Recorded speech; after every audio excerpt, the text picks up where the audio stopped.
commencé à travailler sur ce spectacle en 2016. En cours de répétition, il y a eu cette nouvelle. J'apprends que j'ai un cancer du col de l'utérus. On s'est demandé quelle tournure allait prendre ce projet. J'ai dit à Claire et Sophie, j'ai dit ok, on va le faire ce spectacle, on va aller jusqu'au bout. En revanche, on va parler de ce qui m'arrive. Une forme de, d'émulation, d'énergie créatrice est arrivée. Sabrina a vraiment insisté pour qu'il y ait une touche de prévention dans ce spectacle, qu'il soit un moment de détente, mais qu'il soit aussi un moment de réflexion. Rien que le mot, il fait peur.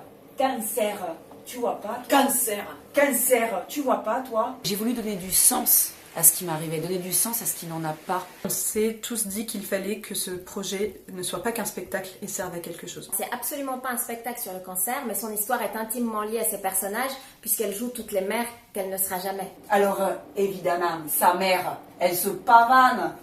Depuis que son fils il est malade, elle est devenue l'attraction à la sortie des classes. Et ça a été à la fois un axe très fort et pourtant ça a vraiment apporté au spectacle une ligne de conduite évidente. Et ça a donné une couleur émotion à un spectacle qui reste malgré tout très très drôle. Ex-utéro est né. Tadam! Une fois que le spectacle était plus abouti, que ce soit en termes d'écriture, en termes de mise en scène, et que j'étais enfin en rémission, j'ai eu envie de m'engager encore plus concrètement à travers ce spectacle, et du coup j'ai décidé qu'une partie des bénéfices d'Ex-utéro serait reversée à une association. C'est pas compliqué.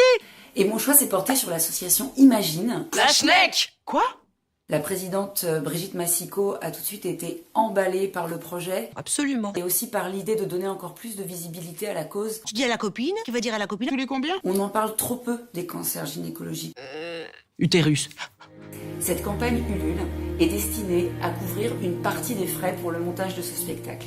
En faisant exploser les compteurs, on peut espérer en couvrir la quasi-totalité et se montrer encore plus généreux avec l'association Imagine. Y a même pas à discuter. C'est mon objectif et j'ai besoin de